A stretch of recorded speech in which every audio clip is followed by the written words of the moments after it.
Diana mengira pertemuannya dengan Elang, tukang ojek arogan yang menghancurkan harinya, adalah sebuah kesialan terburuk dalam hidup.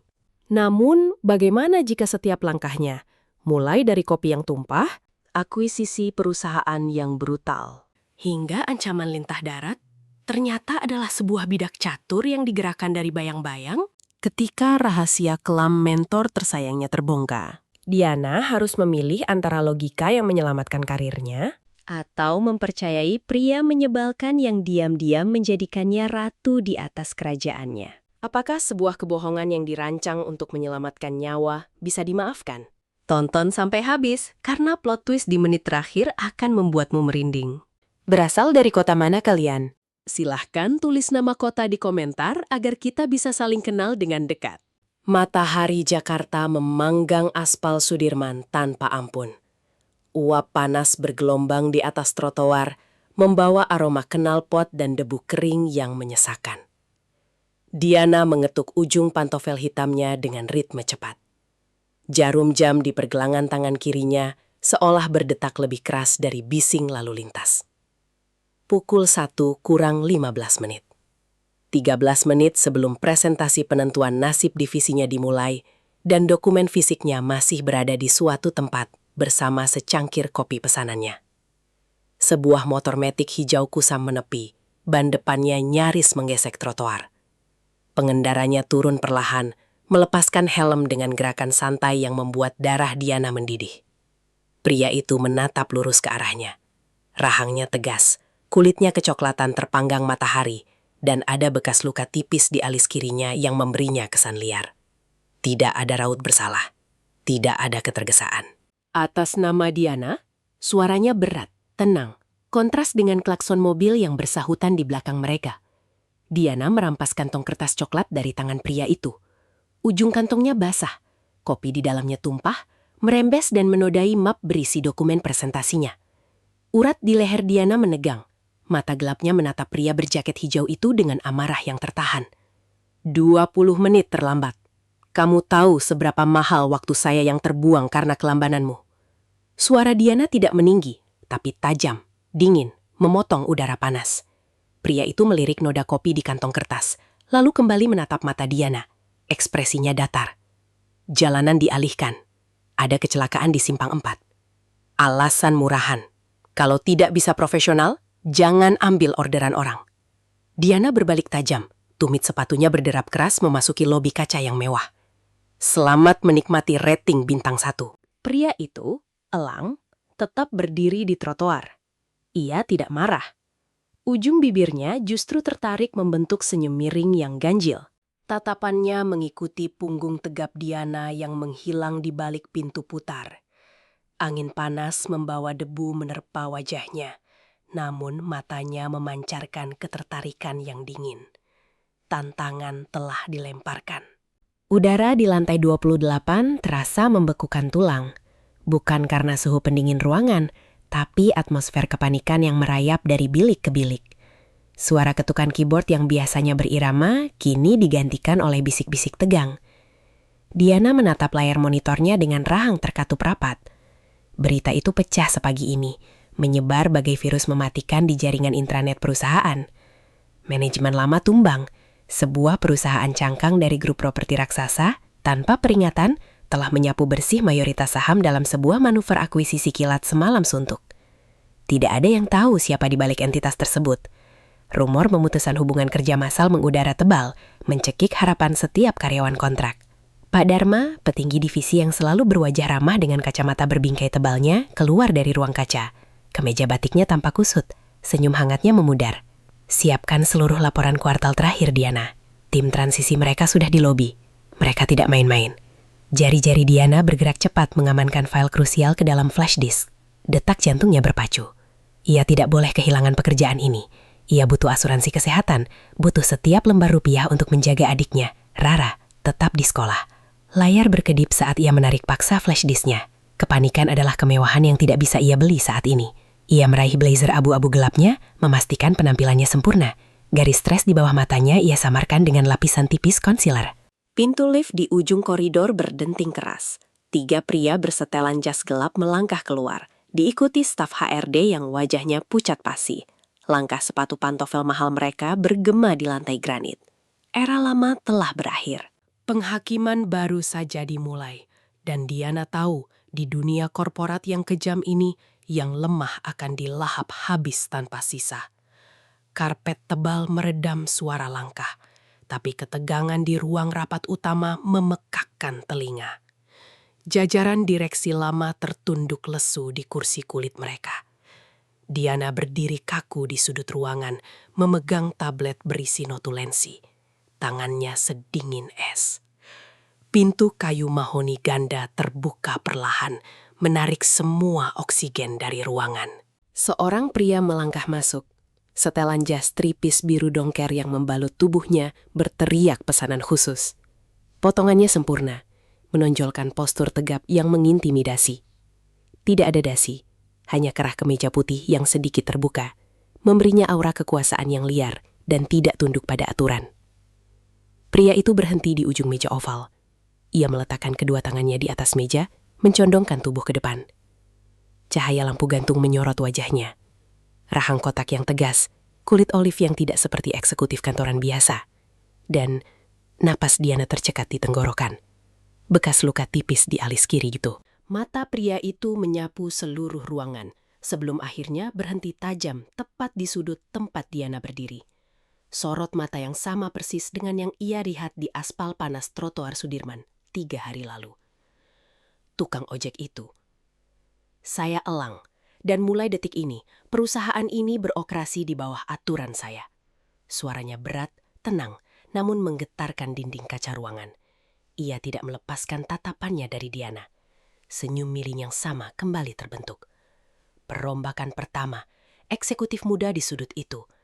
Elang menunjuk lurus ke arah Diana. Darah Diana berdesir hebat.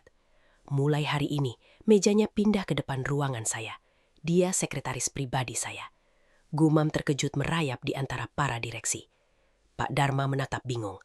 Diana meremas tabletnya hingga buku-buku jarinya memutih. Ini bukan mutasi. Ini adalah eksekusi.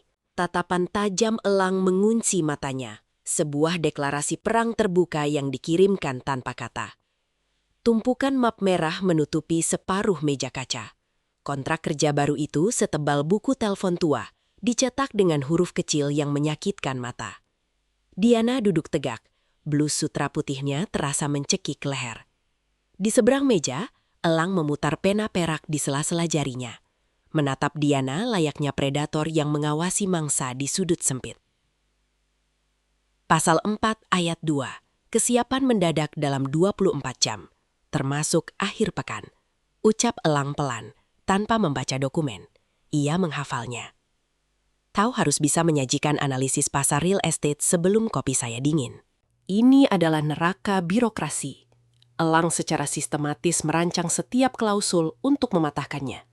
Beban kerja yang dituntut mustahil dilakukan oleh satu orang.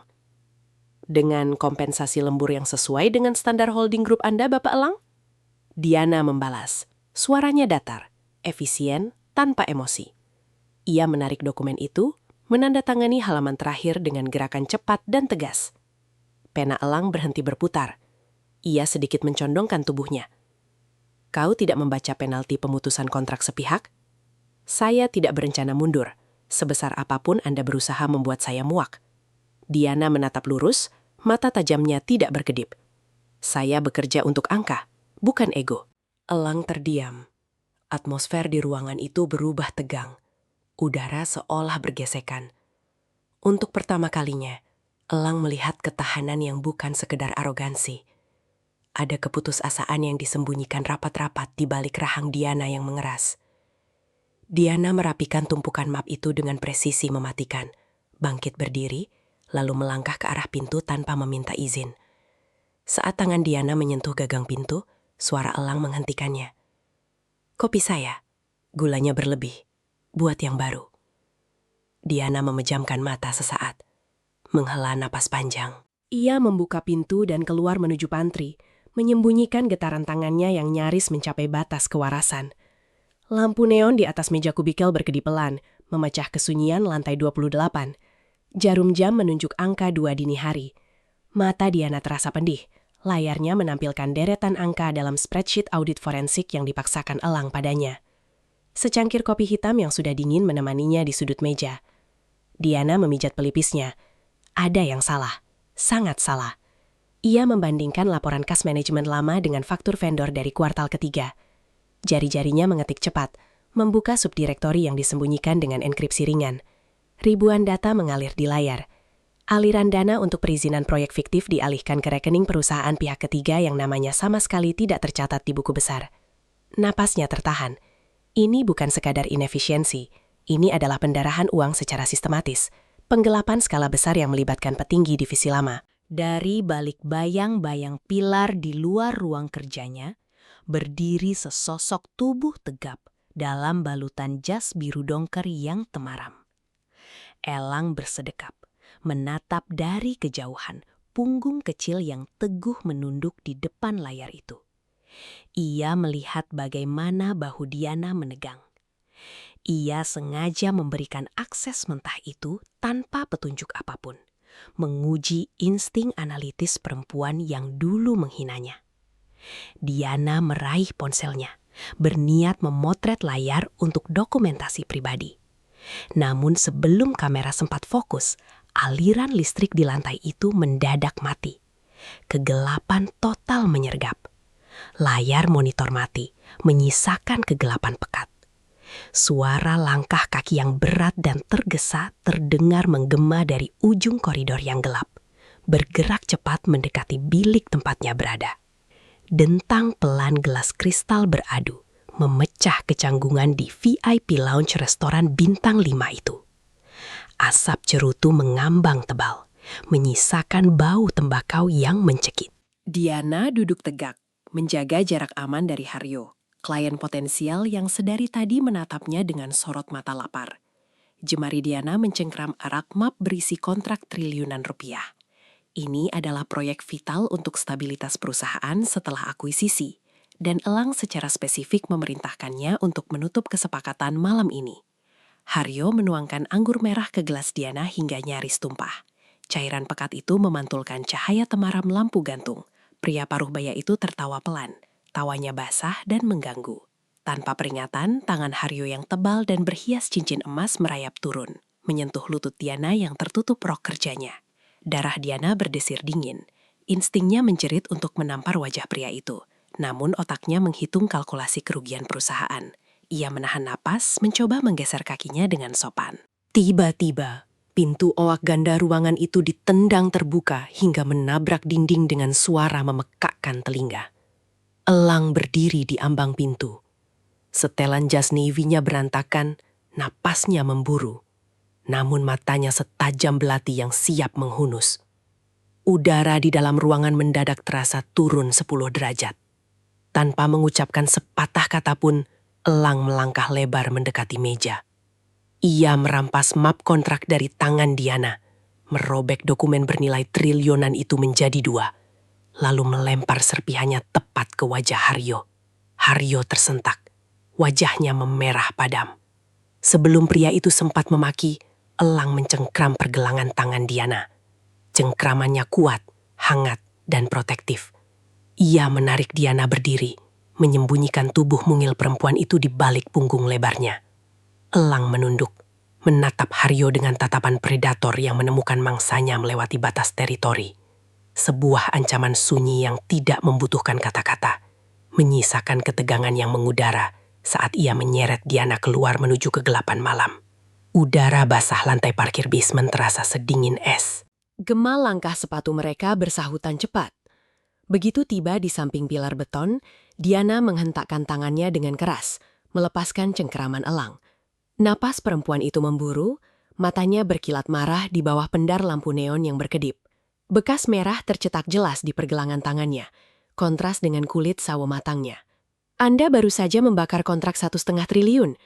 Suara Diana bergetar, berusaha menekan amarah yang memuncak. Itu bukan cara kerja profesional. Saya bisa mengendalikan situasi tadi. Elang membalikkan badan dengan perlahan. Ia memasukkan kedua tangan ke saku celananya, rahangnya mengeras. Otot di pelipisnya berkedut samar. Ia melangkah maju, memangkas jarak di antara mereka, hingga aroma sitrus dan petrikor dari jasnya mengelilingi penciuman Diana.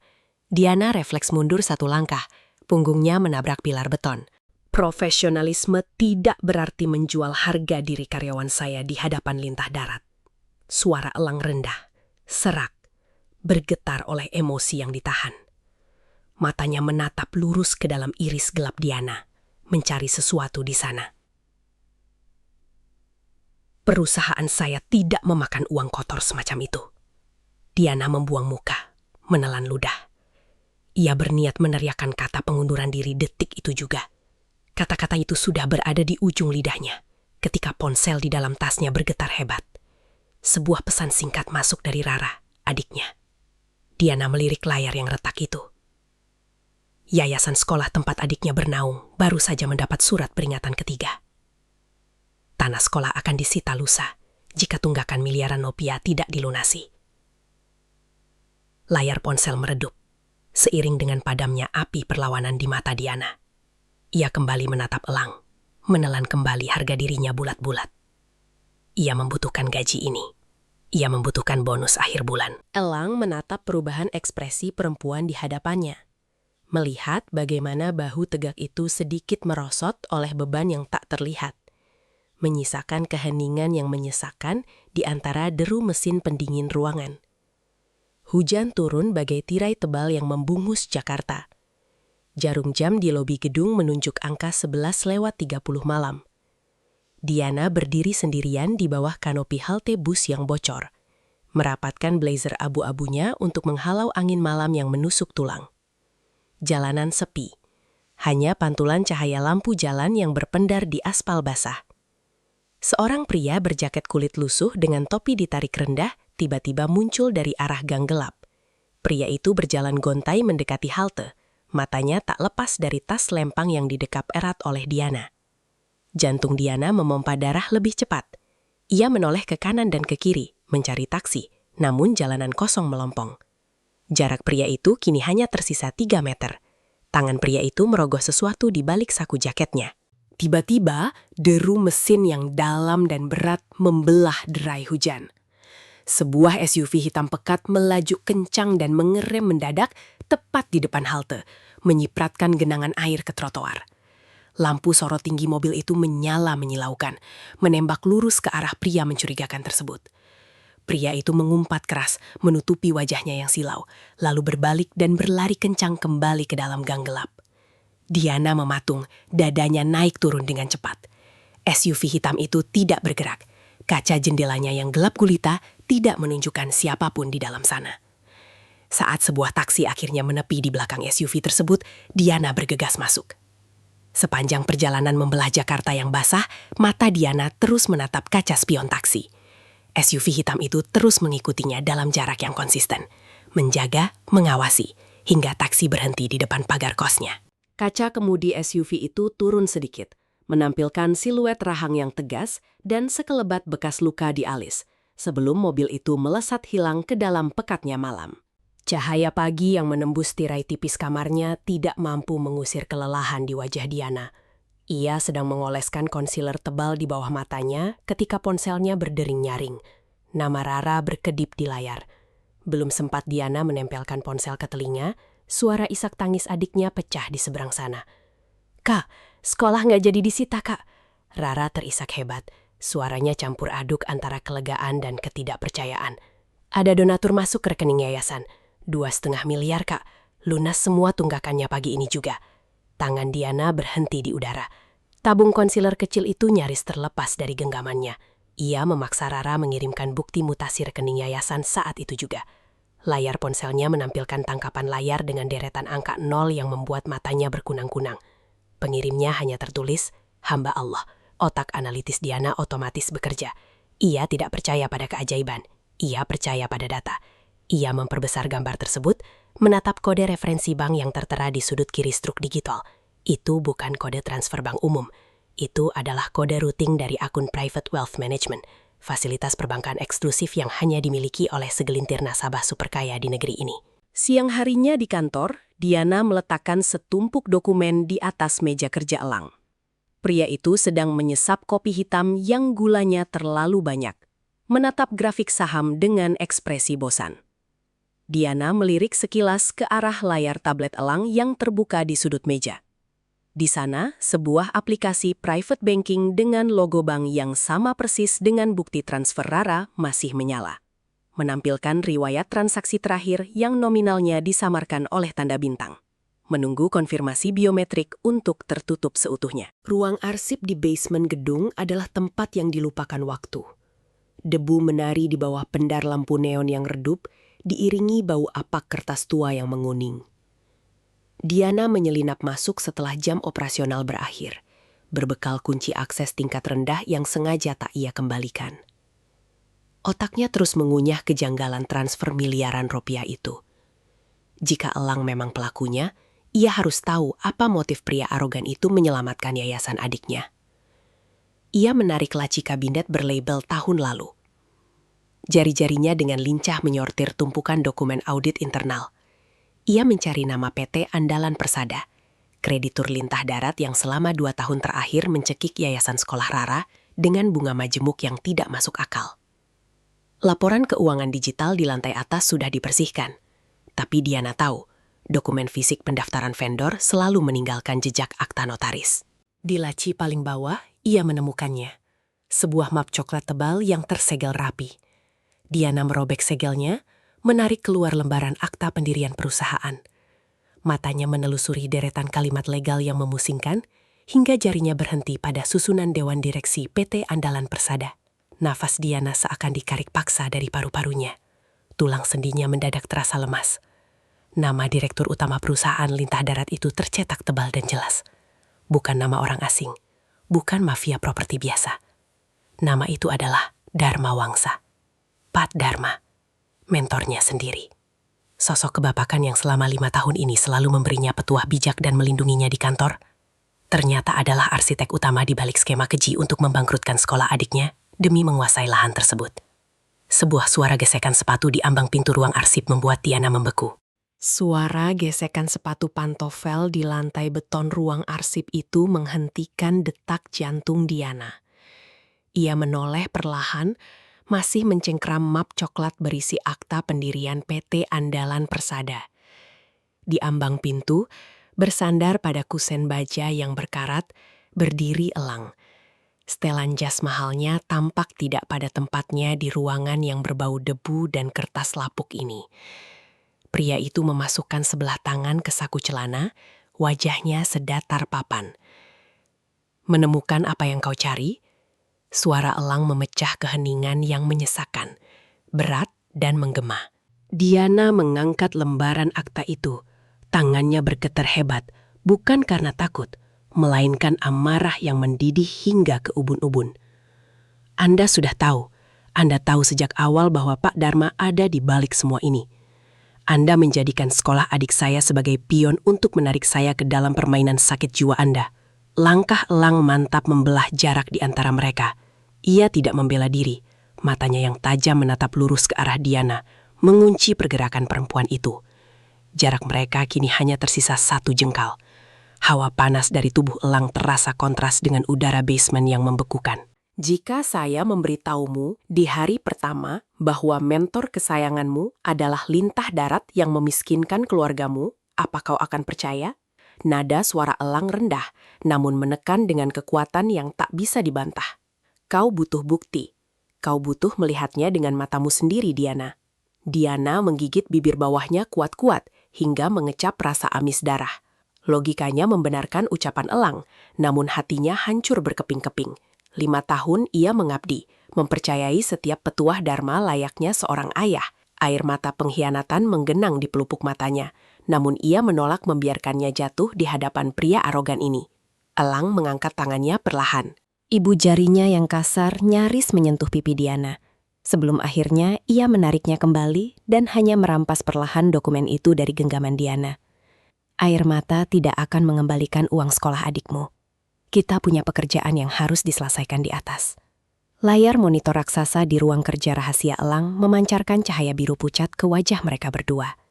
Jam digital di sudut ruangan menunjukkan pukul 3 dini hari. Diana duduk terpaku di kursi kulit. Matanya menelusuri ratusan baris kode dan aliran dana yang baru saja diretas Elang dari server cadangan perusahaan. Dharma sangat rapi. Dia tidak pernah menggunakan namanya langsung di buku besar utama. Elang mengetuk layar dengan ujung pena. Dia memecah aliran dana ke puluhan vendor fiktif, lalu memutarnya kembali melalui PT Andalan Persada sebagai pinjaman berbunga tinggi untuk karyawan dan yayasan sosial yang berafiliasi dengan perusahaan kita. Perut Diana mumal. Ia menggeser mouse dengan tangan sedingin es, membuka salah satu dokumen persetujuan vendor. Napasnya tersentak. Di sudut kanan bawah dokumen bernilai miliaran rupiah itu, tertera tanda tangan elektroniknya. Stempel digital dari divisinya. Dia menggunakan password otoritas saya, bisik Diana parau. Ingatannya melayang pada hari-hari di mana Pak Dharma sering meminjam komputernya dengan alasan jaringan intranet di ruangannya bermasalah. Dia menjadikan saya tameng hidupnya. Dan saat audit eksternal menemukan kebocoran ini, kau yang akan berakhir di penjara, bukan dia. Suara Elang terdengar tanpa ampun, menguliti kenyataan pahit itu hingga tak bersisa. Ia menatap Diana lekat-lekat, melihat bagaimana bahu tegap sekretarisnya itu akhirnya gemetar di bawah beban pengkhianatan yang terlalu berat. Elang mematikan layar utama dengan satu sentuhan. Ruangan kembali temaram. Ia memutar kursi Diana agar berhadapan dengannya. Kita butuh akses fisik ke server utama di lantai direksi untuk mengunduh bukti asli sebelum rapat pemegang saham minggu depan. Jika tidak, data ini hanya akan dianggap sebagai rekayasa digital. Diana mengangkat wajahnya. Keputusasaan di matanya perlahan tergantikan oleh kilat api perlawanan yang baru. Mentari pagi Jakarta memantul di dinding kaca gedung Skyline Capital, menyilaukan namun tak membawa kehangatan. Diana berjalan menyusuri koridor lantai 28 dengan langkah tegap yang dipaksakan. Blazer arang dan blus sutra putihnya tanpa celah, menyembunyikan badai yang berkecamuk di dalam dadanya. Saat ia melewati pantry, aroma kopi tubruk menyapanya. Pak Dharma berdiri di sana, mengaduk cangkirnya dengan senyum ramah yang kini terasa seperti sayatan silet di mata Diana. Kemeja batiknya rapi. Kacamata berbintai tebalnya memantulkan cahaya lampu neon. Diana, pagi sekali. Matamu terlihat lelah, nak. Tegur Dharma dengan suara berat kebapakannya. Ia menyodorkan secangkir teh chamomile ke arah meja. Jangan terlalu memaksakan diri bekerja untuk CEO baru kita. Kesehatanmu lebih penting. Diana memaksa sudut birunya tertarik naik. Ia menatap teh itu, lalu menatap mata pria paruh baya di hadapannya. Terima kasih, Pak Dharma. Banyak dokumen lama yang harus saya rapikan semalam. Dharma menyesap kopinya perlahan. Senyumnya tak pudar, namun sorot matanya menajam, menusuk langsung ke balik pertahanan Diana. Oh ya, bagaimana kabar yayasan sekolah adikmu? Bapak dengar sempat ada masalah sita tanah. Syukurlah kalau sudah beres. Bapak sangat mengkhawatirkan masa depan Rara. Darah di nadi Diana seolah membeku. Itu bukan sekadar sapaan basa-basi. Itu adalah peringatan halus. Dharma tahu bahwa Diana tahu, dan ia menggunakan nama Rara sebagai ancaman terbuka di bawah lapisan senyum hangatnya. Udara di pantry mendadak terasa tipis. Diana mencengkeram map di tangannya begitu erat, hingga buku jarinya memutih. Menyadari bahwa monster sebenarnya tidak bersembunyi di dalam bayangan, melainkan berdiri tepat di hadapannya sambil menawarkan secangkir teh. Ruang rapat utama itu bagai medan perang yang senyap. Para anggota dewan direksi duduk dengan postur kaku. Wajah mereka memancarkan ketidakpuasan. Elang berdiri di depan layar proyektor, merapikan kerah jas birunya yang tanpa dasi. Ia baru saja menyelesaikan presentasi awal tentang kebocoran dana kuartal ketiga. Diana berdiri di sudut ruangan, memegang tablet pengendali proyektor. Tangannya berkeringat. Ini saatnya. Elang memberinya isyarat anggukan sekilas. Diana menekan tombol untuk menampilkan bukti aliran dana ke perusahaan cangkang Dharma. Layar berkedip. Namun alih-alih menampilkan grafik PT Andalan Persada, proyektor justru memuntahkan deretan surel internal. Surel-surel itu berasal dari alamat IP Diana, berisi instruksi transfer dana ke rekening offshore, lengkap dengan balasan persetujuan yang diklaim berasal dari terminal kerja Elang. Ruangan meledak dalam gumaman keras. Mata Diana membelalak. Ia menekan tombol di tabletnya dengan panik, mencoba membatalkan tampilan, tapi sistemnya terkunci. Pak Dharma bangkit dari kursinya perlahan. Wajahnya memancarkan kekecewaan yang begitu dramatis dan meyakinkan. Ia menatap Elang, lalu menoleh ke arah Diana dengan tatapan seorang ayah yang hatinya hancur. Saya sudah curiga dengan manuver Anda berdua sejak awal akuisisi. Kalian sengaja menciptakan audit palsu untuk menutupi penggelapan dana yang kalian lakukan sendiri. Dharma melemparkan sebuah flash disk ke atas meja. Flash disk yang sama persis dengan yang digunakan Diana pada pagi hari saat akuisisi terjadi. Itu fitnah! Suara Diana pecah, menggema di ruangan kaca itu. Namun tak ada yang mendengarnya. Pihak keamanan gedung sudah melangkah masuk melalui pintu ganda. Elang tetap berdiri mematung di depan layar. Rahangnya mengeras. Matanya menatap lurus ke arah Dharma yang tersenyum tipis, merayakan kemenangannya dalam diam. Sementara palu godam realita baru saja menghancurkan semua rencana mereka menjadi debu. Hujan deras kembali mengguyur Jakarta, seolah langit menumpahkan segala kesuraman yang ada di dalam gedung Skyline Capital. Diana berdiri di trotoar depan lobi, mendekap sebuah kardus kecil berisi barang-barang pribadinya. Dua petugas keamanan berbahu lebar berdiri tak jauh di belakangnya, memastikan perempuan yang kini berstatus diskors itu benar-benar meninggalkan area perusahaan. Tidak ada payung, tidak ada taksi yang lewat. Surat skorsing di dalam tasnya terasa seperti vonis mati. Pak Dharma tidak hanya menuduhnya menggelapkan uang, tetapi juga membekukan seluruh aset dan rekening gajinya hingga investigasi kepolisian selesai. Ia hancur, sepenuhnya tidak berguna. Sebuah cipratan air dari jalan raya nyaris mengenai sepatunya saat sebuah SUV hitam besar berhenti mendadak tepat di hadapannya. Kaca jendela penumpang perlahan turun. Di kursi kemudi, Elang duduk dengan kemeja putih yang lengannya digulung asal, tanpa jas, tanpa aura kekuasaan yang biasa menyelimutinya. Pria itu juga telah dilucuti dari jabatan sementaranya oleh Dewan Direksi. Masuk, perintah Elang. Suaranya bersaing dengan derau hujan yang menghantam atap mobil. Diana mematung. Air hujan mulai membasahi bahu blazernya. Untuk apa? Kita kalah. Anda kehilangan kursi Anda, dan saya kehilangan satu-satunya cara untuk menghidupi keluarga saya. Elang mencondongkan tubuhnya ke arah jendela penumpang, menatap Diana dengan kilat mata buas yang menolak untuk padam. Bekas luka di alisnya tampak semakin tegas di bawah cahaya lampu jalan yang temaram. Kita kalah dalam pertempuran birokrasi mereka, tapi kita belum membawa mereka ke jalanan. Ia membuka kunci pintu dari dalam hingga berbunyi klik yang nyaring. Masuk Diana. Waktunya kita bermain dengan caraku. Wiper mobil SUV hitam itu berayun cepat, menyapu tirai hujan. Pemandangan gedung pencakar langit Jakarta perlahan berganti menjadi gang-gang sempit padat penduduk di kawasan Jakarta Barat. Diana duduk membisu di kursi penumpang. Tangannya memeluk tasnya erat-erat. Ia tidak tahu apa yang ada di kepala mantan CEO yang kini mengemudi di sebelahnya ini.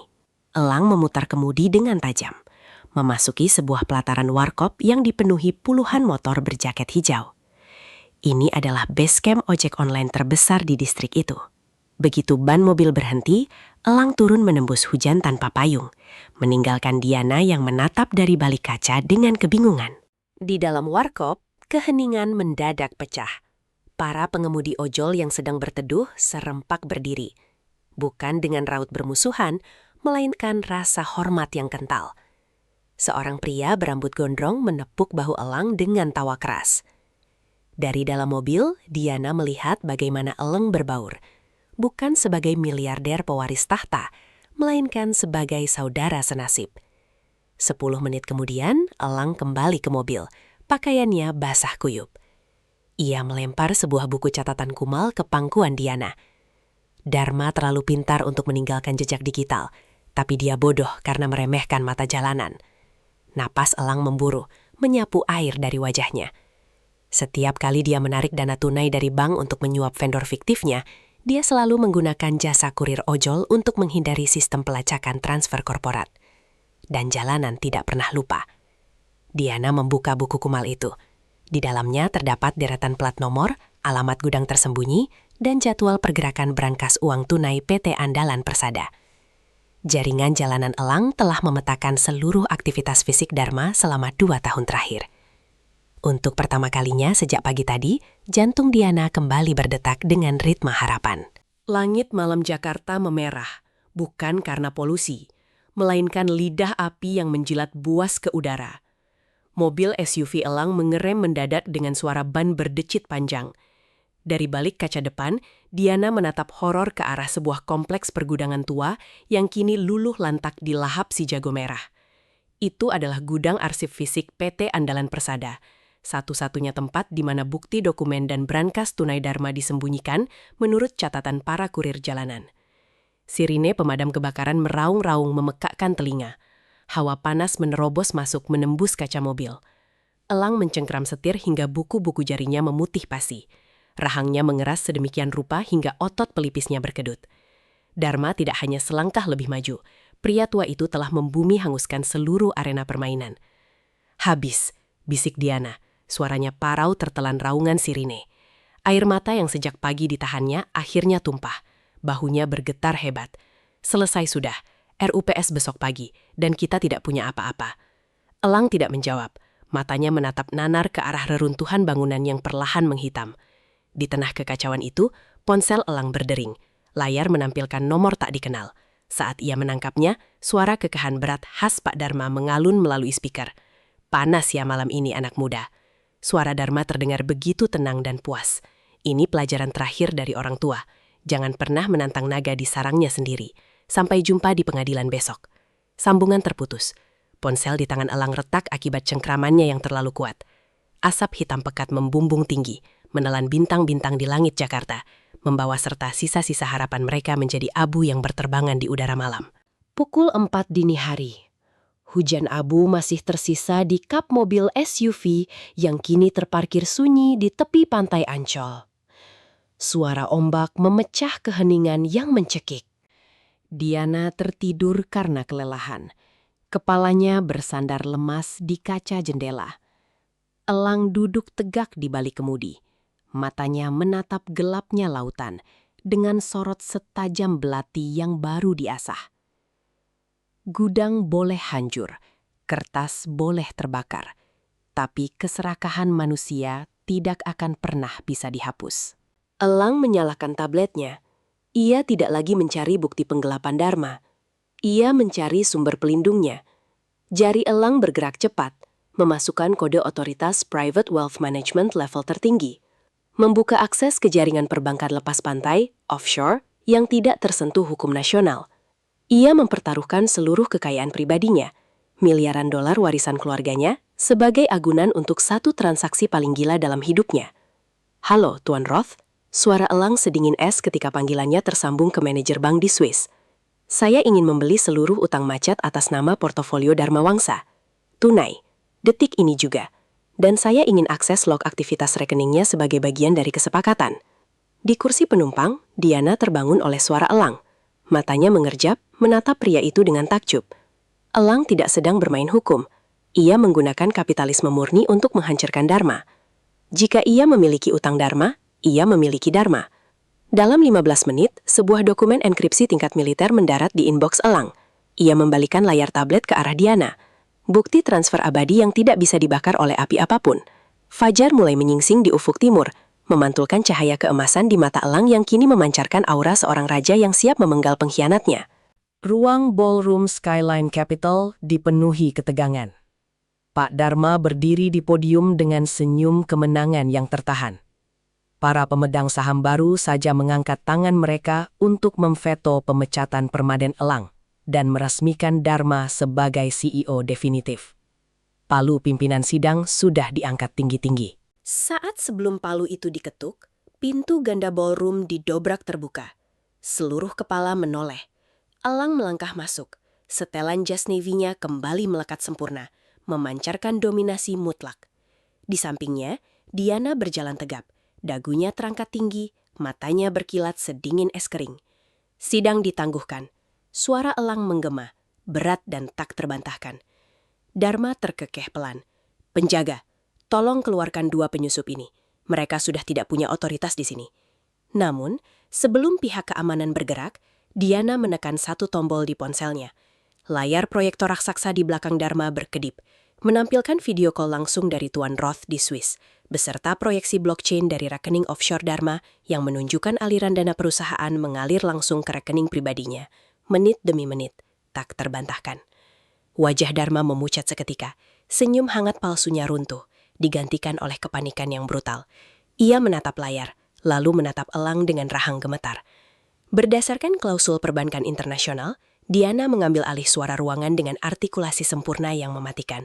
Seluruh aset Dharma Wangsa kini disita oleh grup properti utama karena gagal bayar utang offshore. Anda bukan CEO, Pak Dharma. Mulai detik ini, Anda adalah buronan Interpol. Polisi ekonomi berpakaian preman yang sejak tadi menyamar sebagai staf catering segera bergerak maju, memborgol tangan Dharma di depan ratusan mata yang terbelalak. Keheningan jatuh di ruangan itu, tersapu bersih oleh manuver skakmat yang mengubah arah sejarah perusahaan dalam hitungan detik. Suasana di lantai 28 kembali tenang. Cahaya sore berwarna jingga menembus kaca ruangan CEO, menciptakan bayangan panjang di atas meja mahoni. Diana meletakkan secangkir kopi hitam di atas meja. Aroma roasting yang kuat menguar perlahan. Elang menyesapnya. Gulanya pas. Saya sudah terbiasa dengan tekanan Anda, Bapak CEO. Balas Diana dengan senyum tipis, menyembunyikan getaran halus di dadanya setiap kali menatap mata tajam pria itu. Berkas pemecatan Dharma sudah diurus. Sekolah Rara juga sudah dibalik nama secara permanen menjadi milik yayasan.